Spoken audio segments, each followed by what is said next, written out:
Upstate Medical University in Syracuse, New York, invites you to Be the Informed Patient with the podcast that features experts from Central New York's only academic medical center. I'm your host, Amber Smith.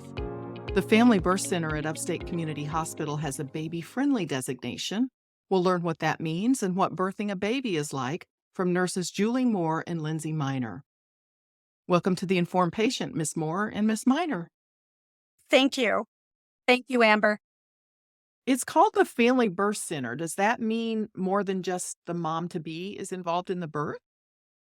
Yes, it does. At the Family Birth Center, we try to include the significant other and one other support person to attend the birth with the patient. Sometimes that extra support person is a doula that is there to support the patient. But yes, we want them to feel welcomed and supported while they're here in the Family Birth Center. Now, Ms. Moore, some people may not be familiar with the term doula. What is a doula? So a doula is somebody that is either provided by Onondaga County or somebody that the patient can hire that is basically a birth assistant. They will come to the hospital with them. Generally, they'll wait until the patient is closer to delivery. They can help with positioning, help the patient relax. They're basically there to guide them and support them, and they can even help them in the postpartum period with initial newborn care and teaching the patient how to take care of their baby. How does that differ from a midwife? A midwife is somebody who is board certified and educated to attend the delivery. So they are making the medical decisions and taking care of the patient basically from the time of conception through delivery. They, I guess, are similar to a doula because they provide that individual support, but they're different in the respect that they are the ones that are making the medical decisions. Doulas are not allowed to make any medical decisions. I see. Now, there was a renovation not too long ago that created 21 private postpartum rooms. What can you tell us about them? Ms. Minor? These rooms actually are wonderful rooms. They're very, very nice. We have actually 20 rooms. One of our rooms was converted to a lactation room. And these rooms are designed for rooming in. So what that means is that mom and baby would be together unless there's a medical reason that baby could not be with mom, in which case baby would be in the nursery. So the mom has her own bed, the baby has a bassinet next to the bed. Is that how that works? That's correct.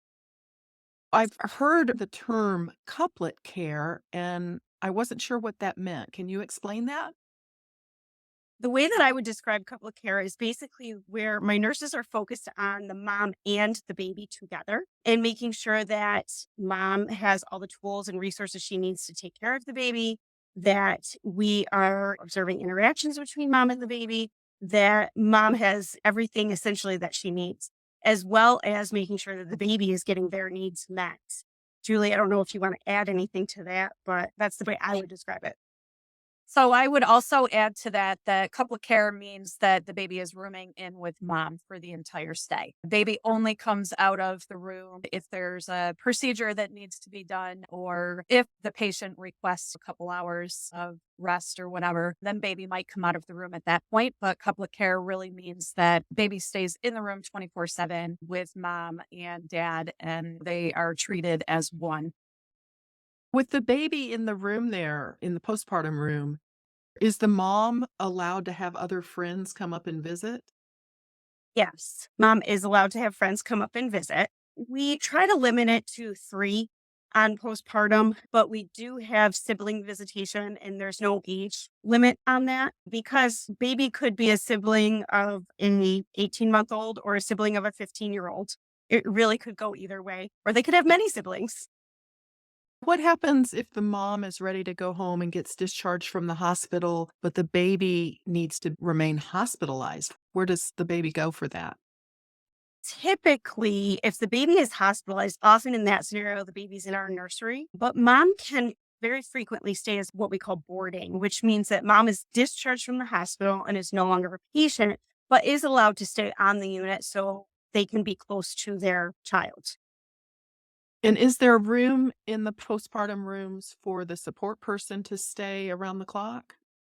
There is, and we actually have furniture that would convert to a bed for the support person to be able to stay overnight with the mom as they desire to do so. Ms. Moore, can you tell us about the birthing rooms? Because when the mom comes to the hospital, she doesn't go straight to postpartum. That's for after the birth, right? So what room does she have the baby in? Correct. So when they come to labor and delivery, we have 6 labor rooms and we have 3 triage rooms. So if they're coming for induction or we know they're in labor, they will go into one of our labor rooms. They're all private. They all have a tub, which the patients can use throughout the birth process. And there's definitely plenty of room for her support person to stay in the room with her. This is Upstate's The Informed Patient podcast. I'm your host, Amber Smith. I'm talking with Julie Moore and Lindsay Miner, 2 of the nurses at the Family Birth Center at Upstate Community Hospital. In addition to the labor and delivery nurses like the 2 of you, who are the other professionals that are part of the Family Birth Center team? And we've already talked about doulas and the role of midwives. Are there other people that may be involved? We have our providers. We have in-house providers. We have other providers. If one provider is not available, they're our backup. We have anesthesia in-house. So all we have to do is call and they're right on the unit to assist with epidurals, or if we have to go to the OR. We have nurse practitioners, APPs, which take care of the infants at delivery and after if needed. And we have a pediatrician who's in-house for part of the day. They will come round on the infants after delivery. In addition to that, we also have a neonatal SWAT team of nurses, and they do critical care if needed on a newborn that might need additional support from the nursing staff.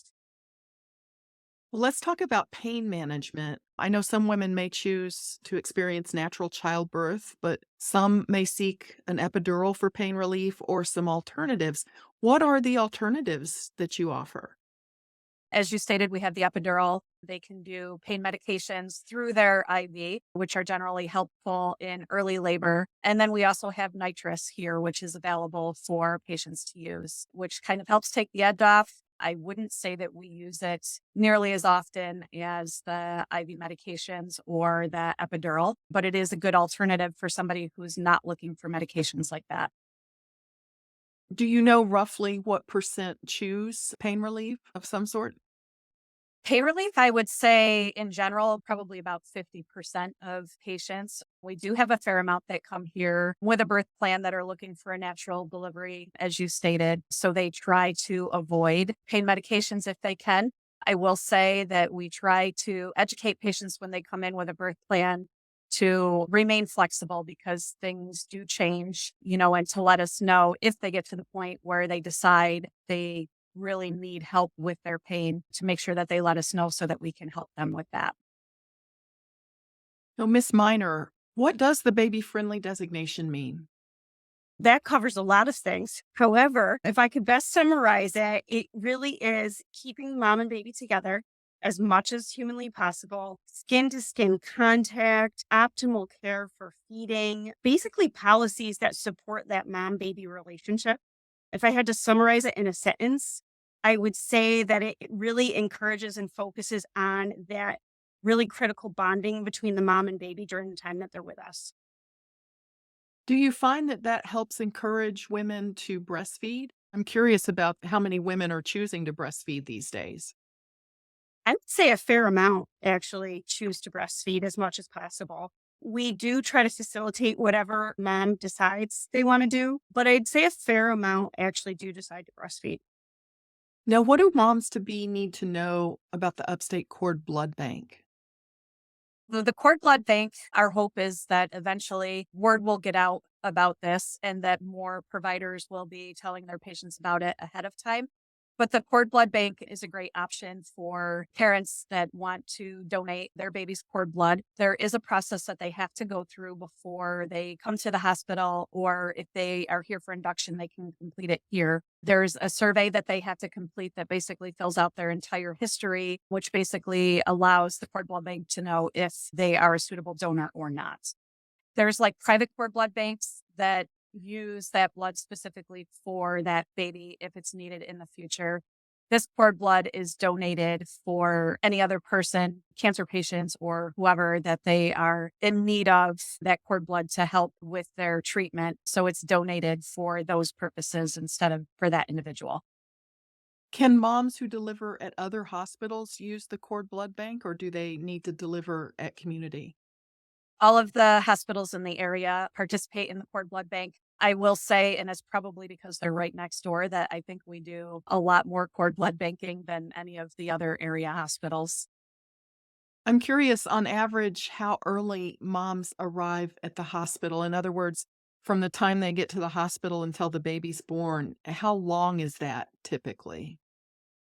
It's really dependent. I always tell people I wish I had a magic ball to tell you like when they're going to deliver, because that's always the magic question when they come in. How long is it going to take?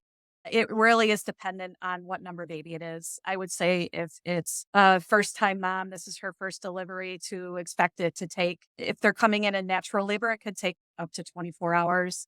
If they're coming in for an induction, it could take a few days. So it really depends. After baby number one, it tends to go a lot quicker than we're half a day maybe. But first time babies like to take their time.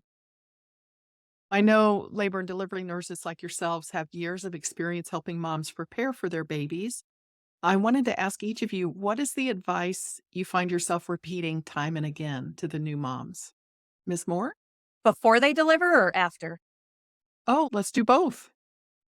For me, when a patient first comes in, like I was saying earlier, I really try to explain everything that they may expect while they're in the hospital with us before delivery. I think really the best thing I can tell them is to relax and just kind of go with the flow, because when you fight it, sometimes it takes a little bit longer to get through that labor process. And then after delivery, enjoy every single minute of it. There's nothing like having a baby first time, second time, 10th time. It doesn't matter. It's really, truly a miracle. And my advice is just enjoy every minute of it. Ms. Miner? I would say, kind of jumping on what Julie was saying, go with the flow. There's a lot of folks, I think, even myself included, that had a birthing plan down to a T, and it absolutely did not go the way I planned. And you know what? At the end of the day, as long as you have a happy, healthy baby, that's really what matters. So things will change in all likelihood. So be prepared for that. And it's okay.